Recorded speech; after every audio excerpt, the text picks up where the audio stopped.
नमस्कार दोस्तों, मैं Mamta Sharma classes point YouTube channel पर फिर से स्वागत करती हूँ आप सभी का। दोस्तों, आज की इस वीडियो में हम पढ़ेंगे कक्षा 10 की हिंदी पाठ्य पुस्तक क्षितिज भाग 2 से चैप्टर नंबर 8 कन्यादान। कन्यादान चैप्टर के हम प्रश्नोत्तर पढ़ेंगे आज। ठीक है, तो दोस्तों ये प्रश्न उत्तर जो है आपके एनसीईआरटी से लिए गए हैं। एनसीईआरटी वाले क्वेश्चन आंसर आज मैं करा रही हूँ, और जो बाकी के जो एक्स्ट्रा क्वेश्चन होंगे, जो भी इम्पोर्टेंट क्वेश्चन होंगे, वो भी मैं वीडियो से कराऊंगी। ठीक है, तो दोस्तों वीडियो आपके लिए बहुत बहुत हेल्पफुल होने वाली है। प्लीज़ प्लीज़ दोस्तों वीडियो को लाइक ज़रूर कीजिए अगर पसंद आए तो। और यदि आप मेरे चैनल पर नए हैं, आपने अभी तक चैनल को सब्सक्राइब नहीं किया है, तो प्लीज़ दोस्तों चैनल को सब्सक्राइब कर लीजिए और बेल आइकन प्रेस कर लीजिए। तो चलिए शुरू करते हैं। पहला प्रश्न है, आपके विचार से माँ ने ऐसा क्यों कहा कि लड़की होना पर लड़की जैसी मत दिखाई देना। हमारी जो कविता थी उसमें एक पंक्ति आई थी कि लड़की होना पर लड़की जैसा दिखना नहीं। तो उसके बारे में हमसे पूछा है, तो उत्तर लिखेंगे इस प्रकार। कन्यादान कविता नारी जागृति से संबंधित है। इन पंक्तियों में लड़की की कोमलता तथा कमजोरी को स्पष्ट किया गया है। यानी जो लड़की होती है, वो धारणा है लोगों की कि लड़की कमजोर होती है, कोमल होती है।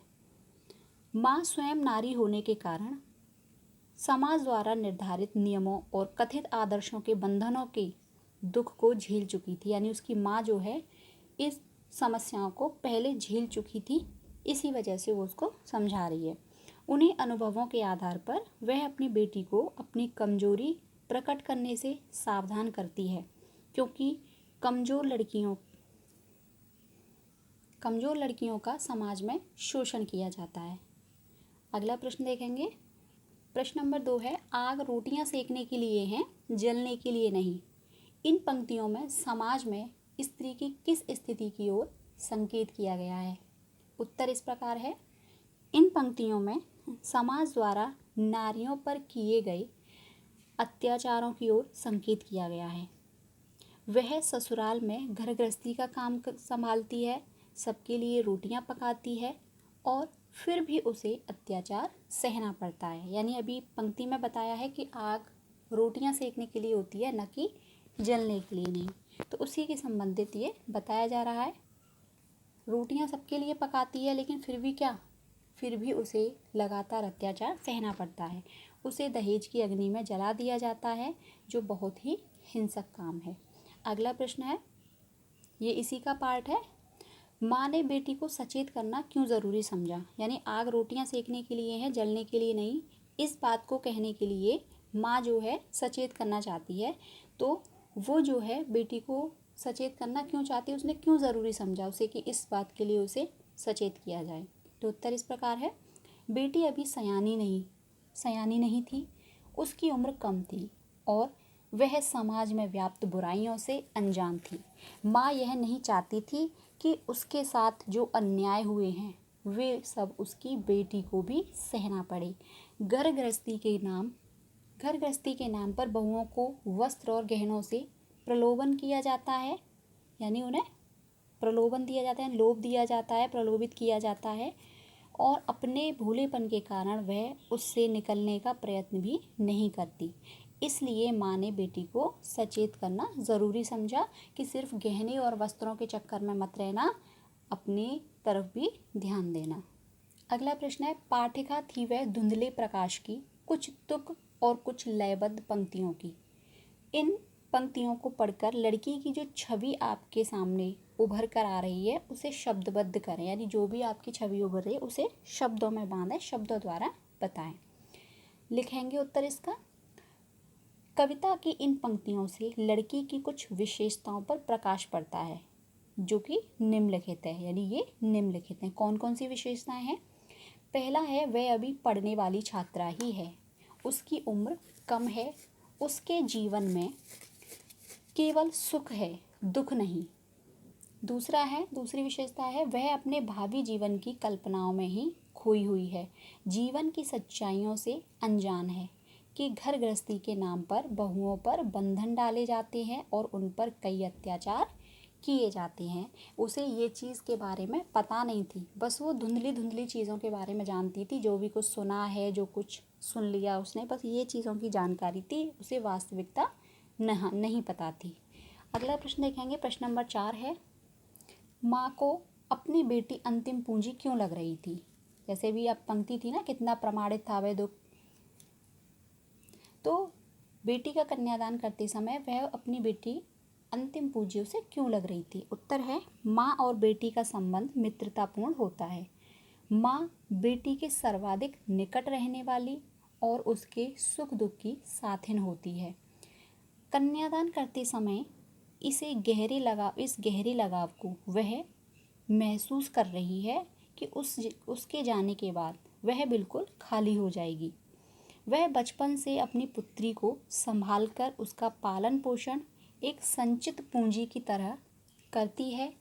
जब इस पूंजी यानी अर्थात बेटी का कन्यादान करेगी तो उसके पास कुछ नहीं बचेगा, इसलिए माँ को अपनी बेटी अंतिम पूंजी लगती है। यानी उसके जो भी हमारे पास जो अंतिम पूंजी होती है, अगर हम उसको किसी को दे दें तो कितना दुख होता है उसको देते समय कि हमारे पास बस यही हमारी एक संपत्ति थी, यही हमारी एक अंतिम पूंजी थी जो हमारे पास से दूर जा रही है। तो उसी तरह बेटी का कन्यादान करते समय माँ को वो एक अंतिम पूंजी लग रही है, जिसको दान में देने के बाद उसके पास कुछ भी शेष नहीं बचेगा, इसलिए वो दुखी थी और उसे लग रहा है कि ये सिर्फ अंतिम पूंजी है जो अब मेरे पास नहीं रहेगी।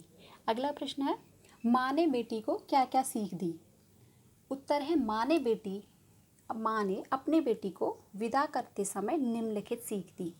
यानी हर माँ अपनी बेटी को विदा करते समय सीख देती है।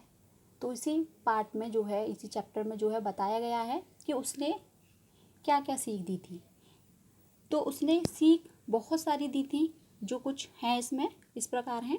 माँ ने बेटी को उसकी सुंदरता पर गर्व ना करने की सीख दी थी।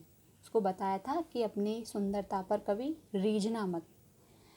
दूसरा है, माँ ने अपनी बेटी को दुख से पीड़ित होकर आत्महत्या न करने की सीख दी। उसने कहा था कि आग रोटियां सेकने के लिए है, जलने के लिए नहीं। तो उसने बताया था कि आग से खाना पकाया जाता है, रोटियां सेकी जाती हैं, न कि अत्याचार होने के बाद खुद को इतना दुखी होने के बाद इतना मजबूर हो जाओ कि हम आत्महत्या कर लें। तो उसको बता रही है कि कभी ऐसा मत करना कि कभी तुम दुख से इतनी पीड़ित हो जाओ, कभी आत्महत्या कर लो। तो वो बता रही है कि कभी दुख से पीड़ित होकर कभी आत्महत्या मत करना। अगला है, माँ ने बेटी को धन संपत्ति के आकर्षण से दूर रहने की सलाह दी। अगला है, नारी सरलता, भोलेपन और सौंदर्य के कारण बंधनों में ना बंधे तो वह शक्तिशाली बन सकती है। यानी उसको न लगे कि ये हम पर इतने गहने दे रहे हैं, इतने अच्छे अच्छे वस्त्र दे रहे हैं और आप लोभ में आ जाओ कि ये हमें बहुत प्यार करते हैं।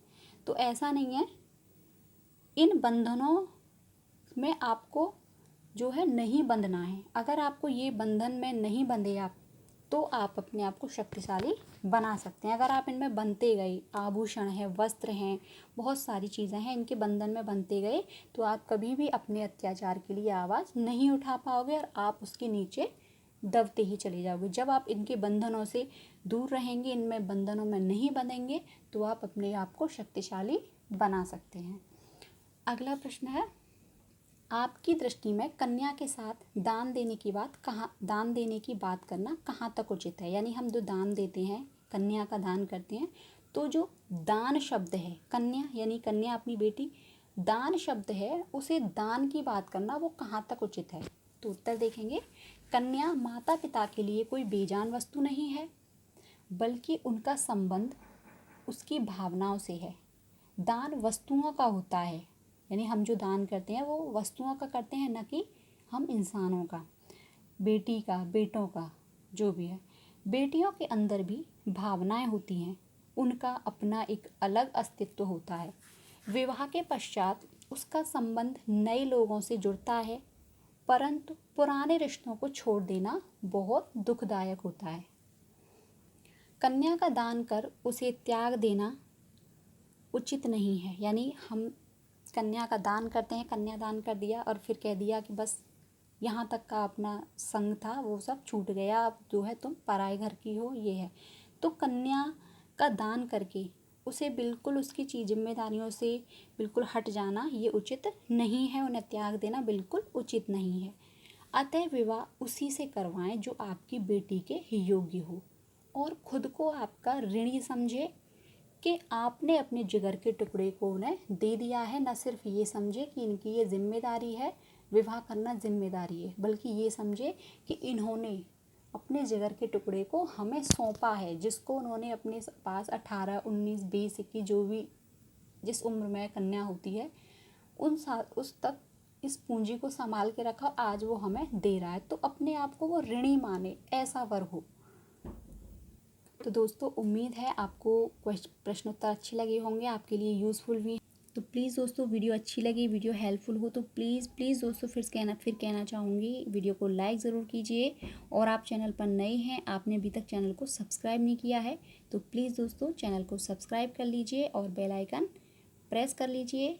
मिलते हैं हम अपनी अगली वीडियो में, तब तक के लिए आप अपना ध्यान रखिए, सुरक्षित रहिए, टेक केयर, बाय बाय।